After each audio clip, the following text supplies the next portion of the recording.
সামনে এমন প্রযুক্তি আসবে, এ তো অবাক হওয়ার কিছু না যদি কয়েকদিন পর দেখেন যে ওরা এমন ডিভাইস বের করেছে যে আপনার বডি আপনার সাথে কথা বলছে। অবাক হওয়ার কিছু নেই। যদি আপনারা শোনেন কিয়ামতের মাঠে, যদি শোনেন কিয়ামতের মাঠে সব তো স্পষ্ট হয়ে যাবে, হবে না?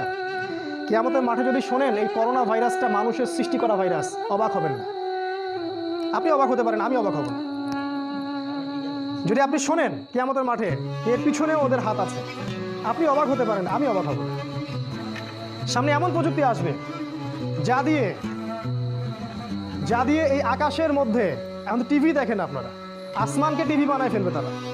আকাশের দিকে তাকাবেন, অনেক কিছু দেখা যাবে। সেখানে দেখবেন একজন ব্যক্তি এসে বলছে, আমি মাসিহ, আমার আনুগত্য করো। বাংলাদেশের মানুষ ল্যাংটা পীরের পিছনে দৌড়ে না? আর যদি আকাশে এরকম কাউকে দেখে যে বের হইলো এবং বললো যে আমি মাসিহ, তোমাদের ত্রাণকর্তা, আমার আনুগত্য করো, জান্নাতে চলে যাবে, মানুষ কি মনে করছেন যাবে না?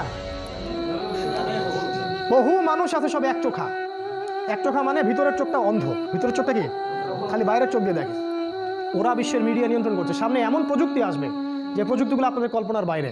তবে এটাও বলছি, এই প্রযুক্তিগুলো আসার পরে একটা সময় আসবে যখন প্রযুক্তি বলে কিছুই থাকবে না।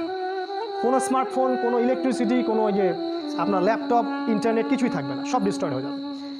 অনেকে আপনাকে বলতে পারে যে এগুলো বাজে কথা, আমাদের সামনে এখন হাজার হাজার বছর পড়ে আছে।